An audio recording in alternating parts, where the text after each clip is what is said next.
हिंदी में यूपीएससी की तैयारी से संबंधित प्रोग्राम्स को देखने के लिए सब्सक्राइब करें स्टडी IQIAS हिंदी। दोस्तों, वर्ष था 1215, तारीख थी 15 जून। अंग्रेजी राजा जॉन और उनके बैरन्स के बीच में एक विशेष डॉक्यूमेंट पे डिस्कशन चल रहा था कि अब आगे से इसी डॉक्यूमेंट के हिसाब से शासन होगा। और किसी को उस समय नहीं पता था कि 800 वर्षों बाद या लगभग 810 वर्षों बाद संपूर्ण विश्व में वो डॉक्यूमेंट कितना अहमियत वाला डॉक्यूमेंट होगा। हाल ही में हार्वर्ड में वापस उस डॉक्यूमेंट को खोजा गया, उस पर कुछ बात चल रही थी, तो ये लगातार न्यूज में रहा। और 15 जून चूंकि लगभग 810 वर्ष भी हो चुके हैं, तो इसको कवर किया जाना बहुत जरूरी था। हम बात कर रहे हैं मैग्ना कार्टा की। मैग्ना कार्टा यानी कहा जाता है द ग्रेट चार्टर, एक ऐसा चार्टर जिसने भविष्य में सभी संविधानों की क्या रखी, नींव रखी। आज भी विश्व के कितने ही संविधान आपको दिख जाएंगे जहां पे गाहे बगाहे इसी मैग्ना कार्टा से जुड़े जो प्रावधान हैं वो दिख जाते हैं। तो आज इस मैग्ना कार्टा पे बात करेंगे, इसके हर अवयव पे बात करेंगे। मतलब ये एक ऐसा वीडियो होने वाला है जिसमें आपको मैग्ना कार्टा से जुड़ी हर जानकारी मिल जाएगी, इससे बाहर आपको कहीं नहीं मिलेगा, पहली बात।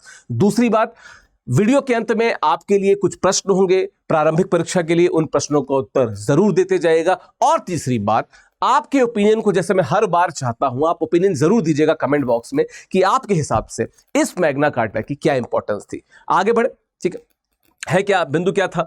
तो मैग्ना कार्टा का परिचय दिया जाए तो इसका अर्थ क्या है, महान अधिकार पत्र, द ग्रेट चार्टर। ठीक है, मैं पहले बता दें, द ग्रेट चार्टर मतलब शायद इसकी इंपॉर्टेंस उस समय लोगों को ना पता चल रही हो, लेकिन आज जब बात किया जाता है, रूल ऑफ लॉ की बात की जाती है, हर व्यक्ति जो जितने भी बड़ी पोस्ट पे है वो कानून के अधीन है, जब उसकी बात की जाती है, जब हेबियस कॉर्पस की बात की जाती है, तो जिस डॉक्यूमेंट का ध्यान आता है वो है मैग्ना कार्टा। ठीक है, तो इंग्लैंड के राजा जॉन 15 जून 1215 को रनीमीड में उन्होंने हस्ताक्षरित एक दस्तावेज है जिसके बारे में बताया, उनके बैरन्स के बीच में सिग्नेचर हुआ था।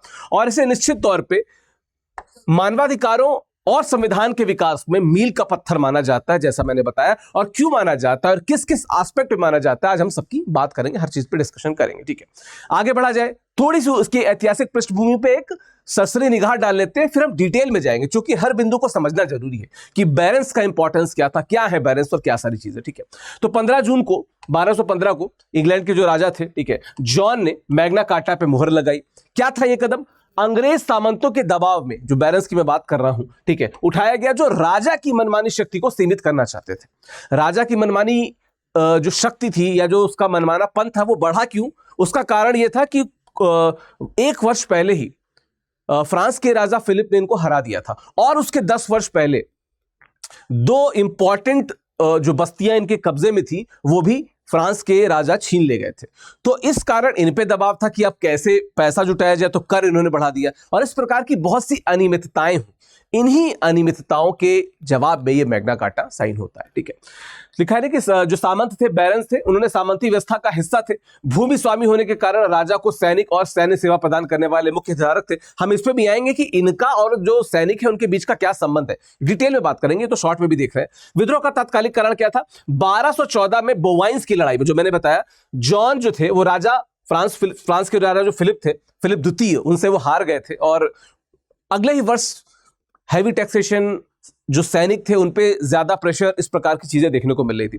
दीर्घकालिक कारणों में क्या था कि जैसे नॉर्मेंडी 1204 में नॉर्मेंडी, और इसको अंजू या एंजॉ भी कहते हैं, वो हार गए थे। मैं मैप पे दिखा देता हूं क्या था। अगर आप इस मैप को देखें, तो देखिए ये है नॉर्मेंडी का इलाका और ये है एंजॉ, और इन दोनों को हार गए राजा साहब, और इंपॉर्टेंट जगह थी। और फिर इसके 10 वर्ष बाद जो राजा फिलिप से हार गए, फ्रांस के राजा फिलिप द्वितीय से आगे बोवाइन्स के युद्ध में, तो बहुत फ्रस्ट्रेशन में चल रहे थे। और कोई भी राजा जो सामंती सोच का होता है, जब वो युद्ध पे युद्ध हारता जाता है, उसके ईगो के आड़े इस प्रकार की हार आ जाती है, तो वो ऐसे ही निर्णय लेता है जो दबाव बनाते हैं, दबाव क्रिएट करते हैं। ठीक है, मैं आगे बढ़ता चलूं, बताता चलूं कि 23 जून को, यानी कि कल, जो हमारा लॉन्ग टर्म प्रतिज्ञा बैच है उसमें एडमिशन क्लोज हो रहा है। एडमिशन क्लोज हो रहा है का मतलब क्या है कि 23 जून के बाद इसमें एडमिशन नहीं होंगे, और इस दौरान एडमिशन अगर आपको लेना है तो this is the code Vikas live which you should use, जो आपको इस्तेमाल करना चाहिए।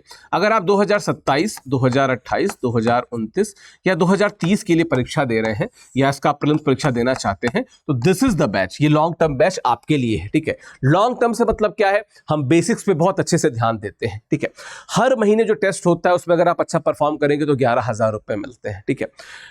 इस प्रकार से जो बच्चे चुने जाते हैं उनको प्रीलिम्स रेसिडेंशियल प्रोग्राम के लिए चुना जाता है, यानी कि प्रारंभिक परीक्षा की तैयारी भी हम अपने, यानी कि दिल्ली में जो हमारा रेसिडेंस हमने बना रखा है उसकी वीडियो आपने देखी होंगी, क्या शानदार जगह है रहने की।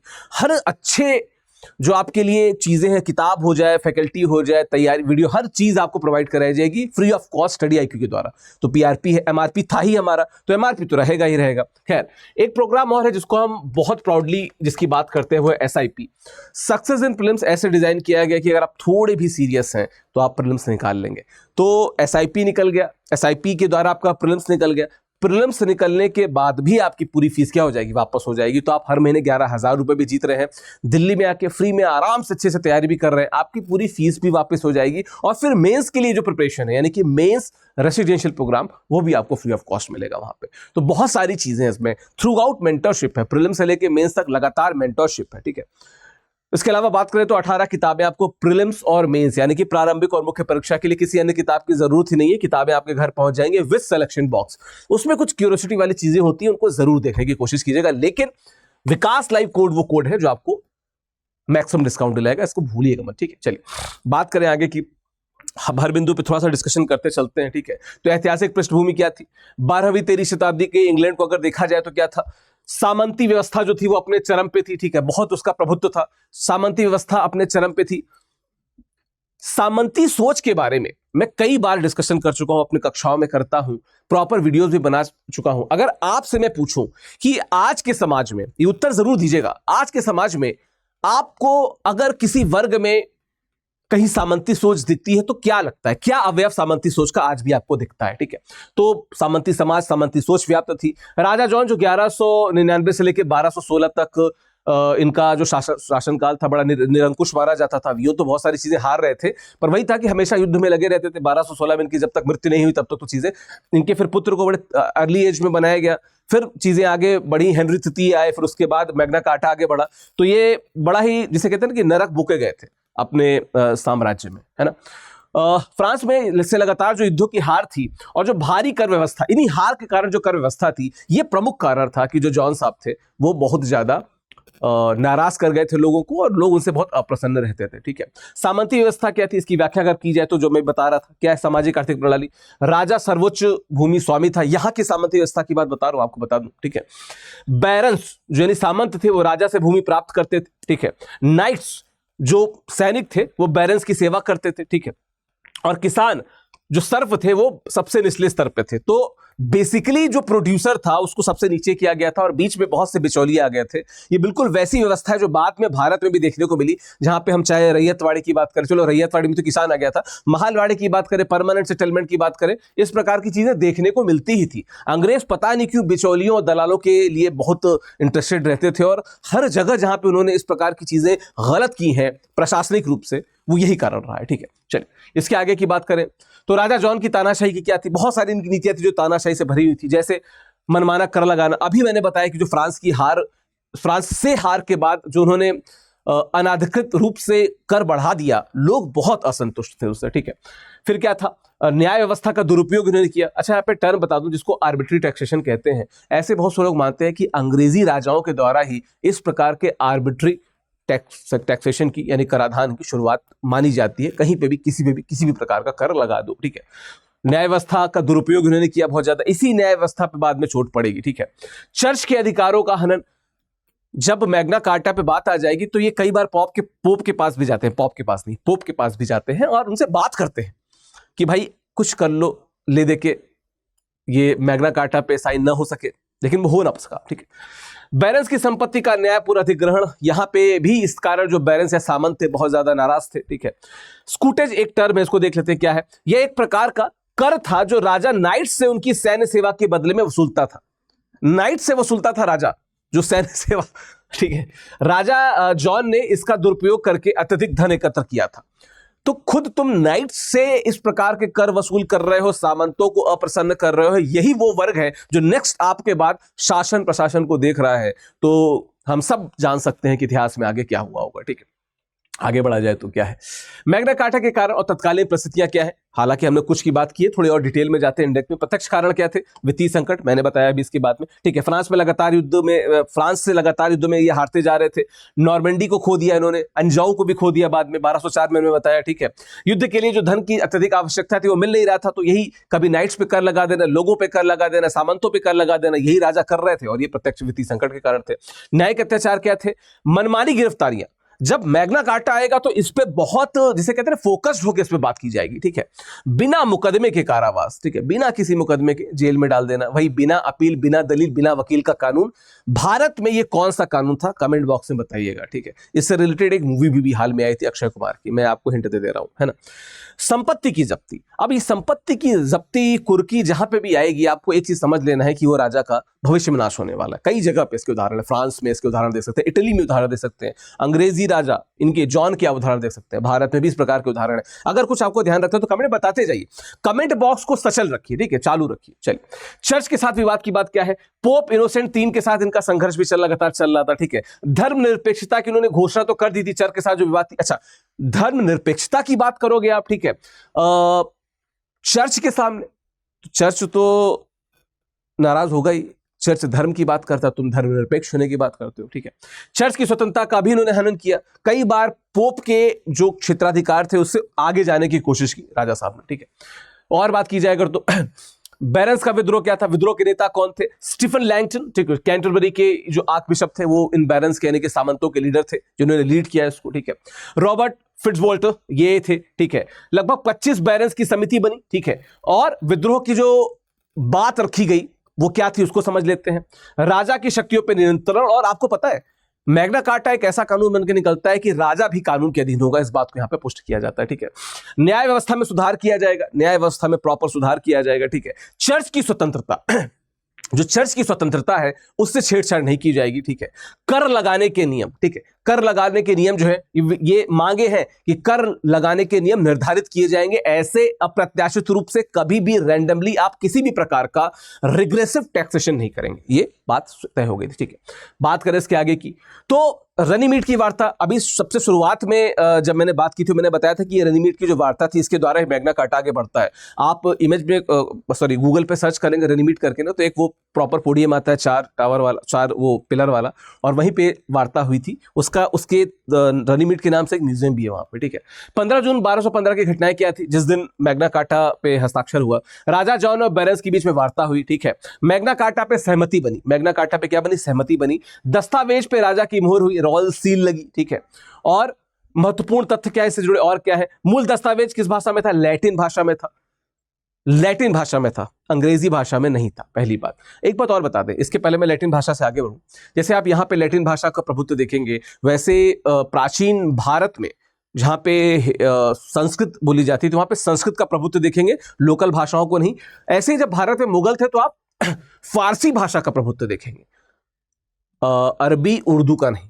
तो चाहे लैटिन हो, चाहे वो संस्कृत हो या वो फारसी हो, वो हमेशा राजभाषाएं रही थी। उसी प्रकार लैटिन भी राजभाषा थी। ठीक है, इसमें कुल 63 धाराएं थी, कुछ धाराओं की बात भी हम लोग करेंगे। ठीक है, यह एक समझौता दस्तावेज था, कानून नहीं था, ध्यान रखना, समझौता हुआ था। इट वॉजेंट अ कानून, ये एक नियम प्रॉपर क्या विधि नहीं थी। ठीक है, कानून नहीं बना था, एक समझौता था जिस समझौते के तहत आगे शासन और प्रशासन चलना था। ठीक है, बात करें आगे तो मैग्ना कार्टा की प्रमुख धाराएं और प्रावधान क्या थी?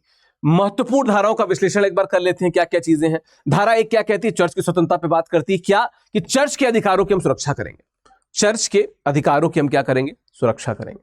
तो चर्च को लगा कि चलो यार कोई हमारी बात कर रहा है, तो चर्च को भी तो अपने काबू में लेना था, है ना, चर्च को भी अपनी तरफ मुड़ना था। ठीक है, धार्मिक नियुक्तियों में राजा के हस्तक्षेप को सीमित कर दिया गया कि इतना ही नहीं, तुम ऑलरेडी धर्म को बट्टा लगा चुके हो, धर्मनिरपेक्षता की बात कर चुके हो उस समय जिस समय पूरे ब्रह्मांड में सिर्फ धर्म चल रहा था, तुम धर्मनिरपेक्षता की बात करो राजा साहब, ऐसा कैसे? ठीक है, और क्या था? चर्च की संपत्ति की सुरक्षा। चर्च की मतलब कुल मिला के जो पहला धारा देख रहे हो वहां पे चर्च को थोड़ा सा समर्थन देने की बात थी, ताकि जो मानसिक स्तर पे जो सपोर्ट मिलता है, जो मेंटल सपोर्ट मिलेगा चर्च के साथ में, वो मजबूत करेगा इनको। ठीक है। दूसरा धारा 12 क्या है? कराधान पे नियंत्रण। राजा केवल सामान्य परिषद की सहमति से ही कर लगा सकता है, अपने मन से, मनमाने ढंग से, अपने क्लोज मंत्रियों के कहने से नहीं, सहमति से। ठीक है। मनमाने कर लगाने पर रोक लग गई। ठीक है। स्कूटेज और एड की सीमा जो थी उस पर बात की गई। स्कूटेज क्या है? जो मैंने नाइट्स वाला कर बताया था शुरुआत में, उसकी बात कर रहा हूं। ठीक है। कर सहमति के सिद्धांत की स्थापना हुई यहां पे, यानी कि धारा 12 में इसकी स्थापना हुई। ठीक है। चलिए कुछ और की बात कर लेते हैं। धारा 39 क्या करती है? न्यायिक अधिकार की बात करती है कि क्या कोई भी स्वतंत्र व्यक्ति को गिरफ्तार, कैद या उसकी संपत्ति जब्त नहीं की जाएगी जब तक कि उसके समकक्षों का न्यायिक फैसला न हो या भूमि का कानून न हो। न्यायिक स्वतंत्रता के लिहाज से ये बहुत इंपॉर्टेंट था, जो धारा 39 थी। ऐसी देखिए हमारे संविधान में जो क्या कहते हैं, धारा 39, सॉरी धारा नहीं, हमारे में तो अनुच्छेद है, आर्टिकल 39 हमारे संविधान के लिए बहुत इंपॉर्टेंट है, ये यहाँ के लिए बहुत इंपॉर्टेंट है, तो 39 का इंपॉर्टेंस है। ठीक है। धारा 40 क्या कहती है? न्याय तक पहुंच। हम किसी को न्याय नहीं बेचेंगे, नकारेंगे या देरी से नहीं करेंगे। ठीक है। कहा जाता है ना कि justice delayed is justice denied. यहां पे उस बात को पुष्ट किया गया कि हम जस्टिस डिले नहीं करेंगे। ठीक है। चलिए सामंती व्यवस्था संबंधी प्रावधान क्या थे? धारा 2 और 3। धारा 2-3 क्या कहती थी? उत्तराधिकार कर, रिलीफ की बात करती थी, निश्चित उत्तराधिकार शुल्क की बात की, राजा द्वारा मनमाना शुल्क लगाने पर रोक की बात की। ठीक है। बैरन के लिए लगभग 2100 जो उस समय की मुद्रा थी, सॉरी 2100 कह रहे हैं, 100 उस समय की जो मुद्रा थी वो, और नाइट के लिए थोड़ा कम शुल्क की बात की। ठीक है। विधवाओं के लिए अधिकार की बात की, विधवा लोगों की, जो विधवा महिलाएं थी उनके अधिकार की बात, क्योंकि इसके पहले अगर आप देखेंगे और इसके बाद भी इवन मुझे लगता है कि महिलाओं की स्थिति में बहुत सुधार नहीं हुआ, लेकिन यहाँ पे विधवाओं की बात की गई। क्या? विधवाओं को दोबारा शादी के लिए मजबूर नहीं किया जाएगा। ठीक है। उनकी संपत्ति और दहेज का अधिकार उनके पास रहेगा। सामाजिक सुरक्षा का जो प्रारंभिक रूप है, जो शुरुआत में ड्रॉ किया गया था, उसको वापस रेनफोर्स किया जाएगा। ठीक है। और क्या है? व्यापार और वाणिज्य संबंधी प्रावधान थे। धारा 41 क्या कहती है? व्यापारियों की सुरक्षा की बात करती थी, कि विदेशी व्यापारियों को सुरक्षा प्रदान की जाएगी। ठीक है। और क्या है? व्यापार की स्वतंत्रता को अक्षुण्ण रखा जाएगा। युद्ध के समय भी व्यापारिक संरक्षण जो है उसको सरकार सुनिश्चित करेगा। ठीक है। तो इस प्रकार की चीजें, ऐसा आपको लग रहा होगा कि अभी हाल फिलहाल में किसी देश में हुई है, लेकिन आज से 810 वर्ष पहले ये इंग्लैंड में हो रही थी चीजें। ठीक है। मैग्ना कार्टा के सिद्धांत तो संवैधानिक महत्व की बात की जाए तो मौलिक सिद्धांत, रूल ऑफ लॉ यानी कि कानून का शासन। मैं हमेशा कह रहा हूं कि rule of law, rex lex is very important. ठीक है। मैंने अभी एक टर्म इस्तेमाल किया, रेक्स लेक्स। क्या आपको लगता है ये इससे रिलेटेड है? एक रेक्स लेक्स, एक लेक्स रेक्स होता है। आपको कमेंट बॉक्स में अगर आप मुझे बता सके तो मुझे बहुत खुशी होगी। मैंने पहले से पॉलिटी के बहुत सारे वीडियो बनाए हुए हैं और मैं इस प्रकार के टर्म्स की बात करता हूं, जो ये इस प्रकार के शब्द हो जाते हैं, इन सब की मैं बात करता हूं। कमेंट बॉक्स में मुझे बताइएगा क्या अर्थ है इसका। ठीक है। राजा भी क्या है? कानून के अधीन है। ठीक है। राजा कानून से ऊपर नहीं है। रेक्स नॉट एस्ट। ठीक है। लेगिबस सॉल्यूटस, ये लैटिन भाषा में है तो प्रोनाउंसिएशन ऊपर नीचे हो सकता है, इंग्लिश होता तो मैं ट्राई कर लेता, है ना। ठीक है। निरंकुश शासन पे नियंत्रण की बात की तो कुछ इंपॉर्टेंट मौलिक सिद्धांत हो जो यहां पे प्रतिपादित होता है। ठीक है। उचित प्रक्रिया, द ड्यू प्रोसेस की बात की गई। अब देखो भारत के संविधान में 2 प्रकार देखते हैं, एक हम प्रोसीजर एस्टेब्लिश्ड बाय लॉ कहते हैं, एक ड्यू प्रोसेस की बात करते हैं। तो ड्यू प्रोसेस, उचित प्रक्रिया क्या है, सम्यक प्रक्रिया क्या है, ये उस समय की उपलब्धि है मैग्ना कार्टा की। ठीक है। न्यायिक प्रक्रिया की गारंटी की बात की गई इसमें। ठीक है। समकक्षों द्वारा न्याय के सिद्धांत को और मजबूत किया गया, सशक्त किया गया, और मनमानी गिरफ्तारी पे क्या लगाया गया? रोक लगाया गया कि मनमाने रूप से किसी को गिरफ्तार नहीं कर सकोगे। ठीक है। बिना तार्किक रूप से कानून के आप नहीं कर सकते गिरफ्तार। ठीक है। सहमति का सिद्धांत क्या था?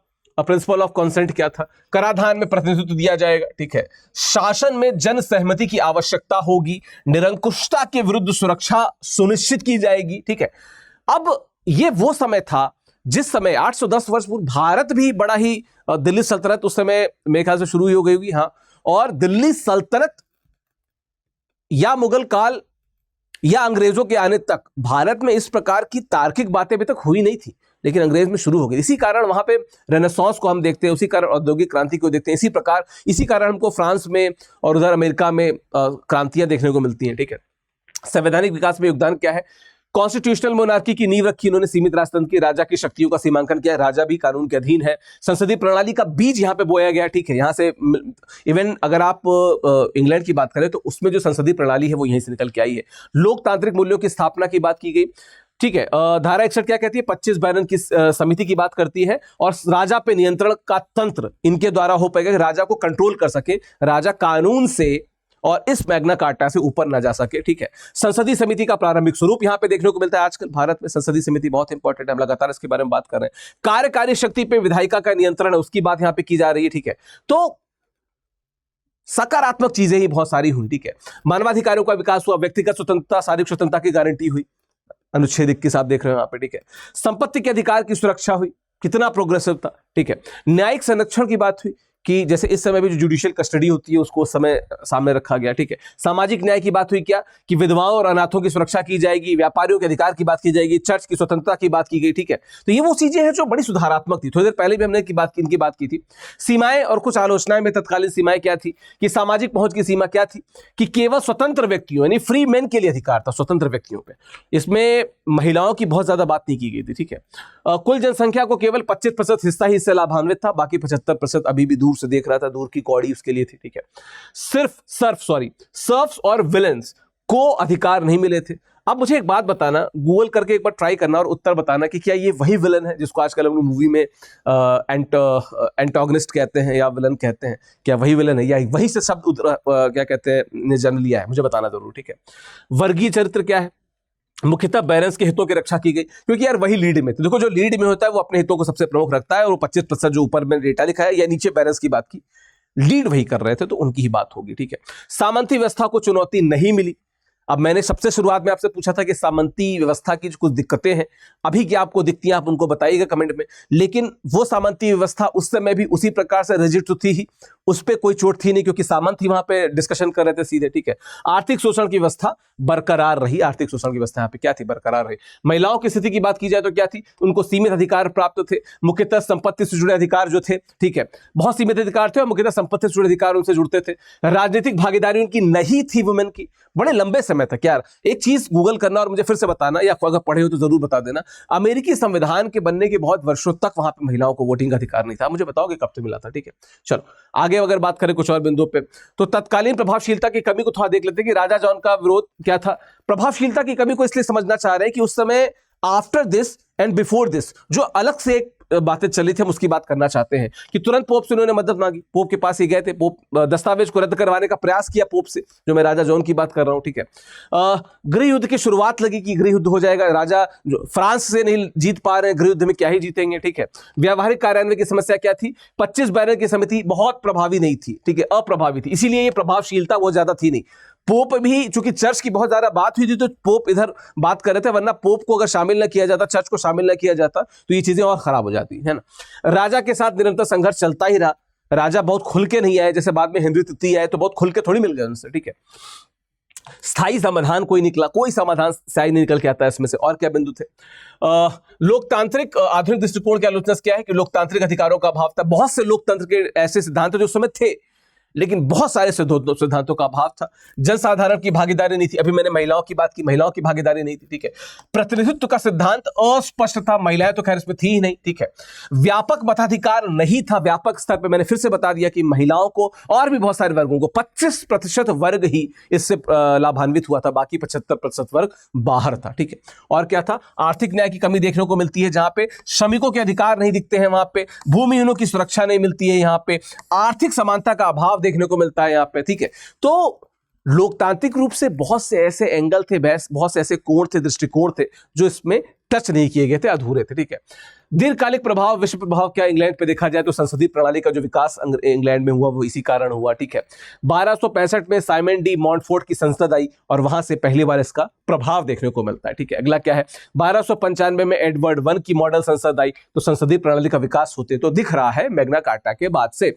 प्रतिनिधित्व के सिद्धांत का विकास हुआ और जो प्रतिनिधित्व की बात होती है उस पर और ज्यादा जोर दिया गया, हर वर्ग को, वंचित शोषित तबके को, महिलाओं को भी उसमें शामिल किया जाए, इसकी बात की। ठीक है, कानून व्यवस्था में सुधार क्या हुआ, कॉमन लॉ की बात हुई कि सबके लिए नियम बने, किसी एक व्यक्ति के लिए नहीं। कहीं ना कहीं जो इक्वालिटी की बात करते हैं वो यहां से शुरू होकर आता है। ठीक है, न्यायिक स्वतंत्रता की स्थापना हुई। ठीक है, जुडिशियल इंडिपेंडेंस की स्थापना हुई। ठीक है, हिबियस कॉर्पस जो मैंने बताया, हिबियस कॉर्पस को हिंदी में क्या कहते हैं और हिबियस कॉर्पस का अर्थ क्या होता है, मतलब क्या होता है, कमेंट बॉक्स में बताइएगा, है ना। बात के जो संवैधानिक दस्तावेज थे उन पे क्या प्रभाव पड़ा, 1628 में पिटीशन ऑफ राइट की बात हुई, पिटीशंस, ठीक, अधिकारों के जो क्या कहते हैं पिटीशंस होते हैं उनकी बात हुई। 1689 में बिल ऑफ राइट्स की बात हुई। ये वही बिल ऑफ राइट्स है, ये वही बिल ऑफ राइट्स है जिससे बाद में फंडामेंटल राइट्स निकल के आते हैं। यूएसए में भी बिल ऑफ राइट्स का एक टर्म हमको सुनाई देता है, क्या ये वही है या अलग है, बताइएगा। ठीक है, संवैधानिक राजतंत्र की भी यहां पे कहीं ना कहीं स्थापना होते हमको दिखती है। ठीक है, चलिए, अमेरिकी स्वतंत्रता संग्राम पे क्या प्रभाव पड़ा अमेरिकी संविधान निर्माण में? कराधान बिना प्रतिनिधित्व नहीं, वो आजकल देखते हैं ना कि बिना व्यापार प्रचार नहीं, वैसा ही है ये कि बिना कराधान के प्रतिनिधित्व नहीं। ठीक है, बिल ऑफ राइट्स में मैग्ना कार्टा के सिद्धांत, इसकी मैं बात कर रहा था, और भारत में जो फंडामेंटल राइट्स हैं इसी बिल ऑफ राइट्स से प्रभावित है ना। ठीक है, उचित प्रक्रिया, ड्यू प्रोसेस का समावेश, मैं इसके पहले भी बता चुका हूं, due process what was very necessary. And Bharat में जब अनुच्छेद 21 की बात करते हैं तो कितने अच्छे तरीके से वो दिखता है वहां पे ना। स्वतंत्रता संग्राम के दौरान उपयोग की बात क्या है? 1765 में स्टैंप एक्ट का जो विरोध हुआ वहां पे मैग्ना कार्टा का रोल दिखता है। 1775 में डिक्लेरेशन ऑफ राइट्स की जो बात हुई वहां पे मैग्ना कार्टा का विरोध, क्या कहते हैं, प्रभाव दिखता है। संवैधानिक अधिकारों की जो मांग हुई वहां पे मैग्ना कार्टा का प्रभाव देखने को मिलता है। तो इसका मतलब लॉन्ग टर्म और लार्ज इंपैक्ट थे। ठीक है, फ्रांसीसी क्रांति पे इसके प्रभाव थे, मानवाधिकार की घोषणा, व्यक्तिगत स्वतंत्रता का सिद्धांत, कानून की समक्ष समानता, संपत्ति के अधिकार की सुरक्षा। अब ये चीजें देखो, ये चीजें समानता की जो बात है हम फ्रांसीसी क्रांति से हमने ली हैं, उन्होंने इनसे ली थी। ठीक है, संवैधानिक राजतंत्र की बात की जाए तो निश्चित तौर पे राजा की शक्तियों का सीमांकन किया गया, कानून के अधीन कहा गया। ठीक है, राष्ट्रीय सभा की स्थापना हुई यहाँ पे, है ना। अधिकारों को संवैधानिक संरक्षण दिया गया यहाँ पे। भारत में भी जो हमारे मौलिक अधिकार उनको संवैधानिक संरक्षण मिला है ना, तो कहीं ना कहीं थोड़ा सा मूल में तो ये चीजें रही जाती हैं इसमें। ठीक है, चलिए, भारतीय संविधान में मैग्ना कार्टा के जो तत्व है उसको एक बार देख लेते हैं क्या है। अनुच्छेद 21 जीवन और व्यक्तिगत स्वतंत्रता का अधिकार, मैंने थोड़ी देर पहले बताया था जब ड्यू प्रोसेस की बात कर लेते हैं। अनुच्छेद 22 गिरफ्तारी से संरक्षण, कानून के संरक्षण की बात की थी। अनुच्छेद 32 संवैधानिक उपचारों का सिद्धांत, कॉन्स्टिट्यूशनल रेमेडीज की बात भी यहां पे कहीं ना कहीं देखने को मिलती है। न्यायिक समीक्षा की शक्ति, सर्वोच्च न्यायालय की जो भूमिका है, कानून के शासन की सुरक्षा है। ठीक है, मौलिक अधिकारों का जो संरक्षण है, अभी थोड़ी देर पहले ही डिस्कस किया हमने जब राइट्स की बात की थी, ये सब मैग्ना कार्टा से प्रभावित है। ठीक है, मैग्ना कार्टा से प्रभावित है। अंततः क्या कह सकते हैं कि केवल एक ऐतिहासिक दस्तावेज नहीं है, मानव सभ्यता के राजनीतिक विकास में एक महत्वपूर्ण मील का पत्थर है। पहली बार यह सिद्धांत स्थापित किया कि क्या है, राजा भी क्या है, कानून के अधीन, राजा भी क्या है, कानून के अधीन। ठीक है, जो यूपीएससी की तैयारी के लिए मैग्ना कार्टा की समझ आवश्यक है। मैं इसलिए इस वीडियो को लेकर आया कि डिटेल में आप समझ सकेंगे, तो मुख्य परीक्षा के बहुत से प्रश्नों को और प्रारंभिक परीक्षा के प्रश्नों को बेहतर, जो डेप्थ वाले क्वेश्चन आते हैं उनका उत्तर दे सकेंगे। ठीक है, संवैधानिक विकास और मानवाधिकार और लोकतांत्रिक मूल्यों की समझ के लिए बहुत महत्वपूर्ण है, बहुत जरूरी है to all the students who are watching this video. चलो, आपके लिए प्रश्न है। पहला प्रश्न क्या है? प्रश्न यह है कि 1215 ईस्वी में हस्ताक्षरित मैग्ना कार्टा को इतिहास में क्यों महत्वपूर्ण माना जाता है? नीचे दिए गए विकल्पों में से चुनना है। यह राजाओं की निरंकुश शक्तियों को सीमित करने वाला पहला दस्तावेज था, यह सभी नागरिकों को समान अधिकार प्रदान करने वाला पहला प्रयास था, यह ब्रिटिश साम्राज्य के विस्तार की घोषणा थी, यह फ्रांस और इंग्लैंड के बीच शांति का समझौता था। कमेंट बॉक्स में बताइएगा ABCD में उत्तर क्या होगा। दूसरा प्रश्न क्या है कि हिबिस कॉर्पस के सिद्धांत को मैग्ना कार्टा के साथ, हिबिस कॉर्पस का सिद्धांत है उसका मैग्ना कार्टा के साथ क्या संबंध है? ठीक है, विकल्पों में चुनना है। पहला क्या है? मैग्ना कार्टा ने हिबिस कॉर्पस की स्पष्ट व्याख्या की थी। दूसरा क्या है? मैग्ना कार्टा ने यह सुनिश्चित किया कि किसी को भी न्यायिक प्रक्रिया के बिना कैद नहीं किया जाएगा। तीसरा क्या है? मैग्ना कार्टा ने कैदियों को रिहा करने का अधिकार न्यायालयों को सौंपा। चौथा क्या है? मैग्ना कार्टा ने कैदियों को अदालत में अपनी याचिका दायर करने का अधिकार दिया। ठीक है, तो इन प्रश्नों का उत्तर ABCD के फॉर्मेट में मुझे जरूर दीजिएगा। मैं बताता चलूं कि 1 जुलाई से हिंदी साहित्य का नया बैच चल रहा है। हिंदी साहित्य का नया बैच 1 जुलाई से शुरू हो रहा है, कबीरदास से शुरू हो रहा है। तो अगर इस बैच से जुड़ना चाहते हैं तो अभी आप स्टडी IQ की वेबसाइट विजिट कीजिए, ऑप्शनल में जाइए, वहां पे हिंदी माध्यम में जाके हिंदी साहित्य को चुनिए। हालांकि आप माध्यम हिंदी है या अंग्रेजी है, दोनों माध्यम के स्टूडेंट इस वैकल्पिक विषय से जुड़ सकते हैं। विकास लाइव कोड का प्रयोग जरूर करिएगा अधिकतम डिस्काउंट के लिए। विकास लाइव कोड का मैक्सिमम डिस्काउंट के लिए प्रयोग आप जरूर करिएगा। ठीक है, और 1 जुलाई से बैच शुरू हो रहा है, मैं फिर से आपको बताता चल रहा हूं। ठीक है, मेरा टेलीग्राम चैनल है, आप इसको स्कैन करके जुड़ सकते हैं। ये PDF वहां पे अपलोड करा दूंगा, कभी कभी थोड़ा डिले हो जाता है पर मैं अपलोड जरूर करा दूंगा। ऑफिशियल विकास आप सर्च बॉक्स में डालेंगे तो आपको मेरा चैनल UPSC बाय विकास दिख जाएगा, आप उससे जुड़ जाइएगा। vikas.singh@studyIQ.com पे आप मुझे अपने विचारों से अवगत करा सकते हैं, आप मुझे मेल कर सकते हैं, अपने बारे में बता सकते हैं, जो भी चीज है। और विकास लाइव कोड एक ऐसा कोड है जो स्टडी IQ में रहते हुए आप इसको याद कर लीजिए। अधिकतम डिस्काउंट के लिए दिस इज द कोड जो आपको मैक्सिमम वहां पे डिस्काउंट दिलाएगा। तो इससे जुड़ने के लिए क्या करना है आपको? स्टडी IQ की वेबसाइट जरूर विजिट करनी है, और जो मैंने आपको P2I बैच के बारे में बताया या हिंदी साहित्य के बैच के बारे में बताया, उस बैच से जुड़ने के लिए you can use this code. Comment box में बताइएगा ये वीडियो कैसा लगा, इंफॉर्मेटिव रहा तो जरूर बताइएगा। Thank you so very much, धन्यवाद। हिंदी में UPSC की तैयारी से संबंधित प्रोग्राम्स को देखने के लिए सब्सक्राइब करें स्टडी IQ IAS हिंदी।